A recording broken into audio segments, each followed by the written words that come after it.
Well, it's really become a maxim that owning a home is a good thing. Realtors push it as the American dream, right? But your next guest says that home ownership is not always what it is sold to be and can actually hurt some families.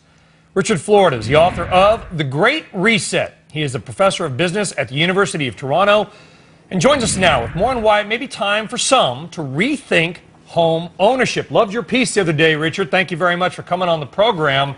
Why can home ownership be bad for some families? Well, I think home ownership played a great role in the American boom years from the 50s to the 90s. But now as we're in an economic downturn and, we have record unemployment and people got to look for work, if you're underwater in that house and you can't sell it, you can't move to where the opportunity is.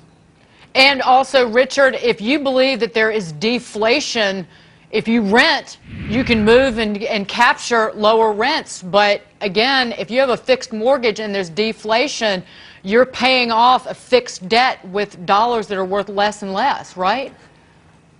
Absolutely. If I'm in the market now, I'm going to be a renter. In fact, the smartest people I know dumped their houses 3, 4, 5 years ago and went into the rental market because rents have come down along with home prices. So you can protect yourself against deflation and you can be flexible. I think especially for people who aren't convinced they're going to live somewhere for a decade or two, whose career depends on them being able to get up and move, it's a better strategy all around now to rent for a while. And all you got to do is go to Michigan maybe and Ohio to find this to be very true, right? If you're an out-of-work auto worker, you got a mortgage, you can't sell your home, and you know that maybe Hyundai is hiring in Alabama and you'd like to go get a job there, and you probably could, you're stuck because you can't get out of your home.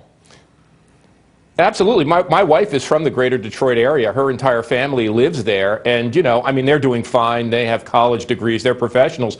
But in many cases, when they want to buy a new house, they have to buy a second house and rent out the other one. And what's happening is those auto execs who are coming in from Korea or from Italy and Fiat are all renting homes. So they've been fortunate. But I think for somebody who doesn't have that opportunity, can't afford a second house if they have to move, boy, oh boy, it makes a lot of sense to rent in those economies. It makes a lot of sense to rent in New York or LA or Miami too. But you're overlooking the forced savings of owning a home, which benefits many of Americans because they're socking the money away month after month.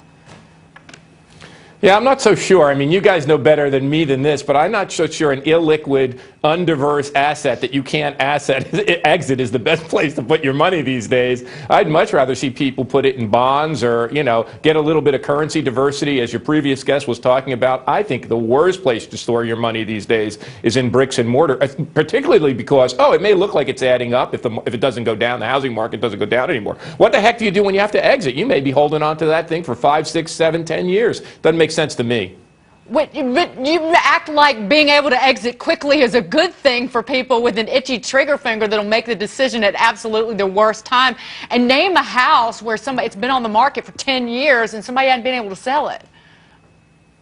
Boy, oh boy. One of the things we've looked at, actually, and I talked about a little bit in that piece, and there's more at thegreatreset.com, we actually looked at regions that have higher rates of skill accumulation, more prepared workforces, and of course higher incomes and wages, more high-tech innovation. In every case, they had about a 55 to 60% rate of home ownership. The regions that were in big trouble were the ones that had that 75 to 80% home owners. So one of the things I really think is that we as a country have to get off the home ownership bandwagon. We were up to about 70%. We're now down to about 67% homeowners. And I think as a country, we got to take that down to 60 or maybe 55% across the board.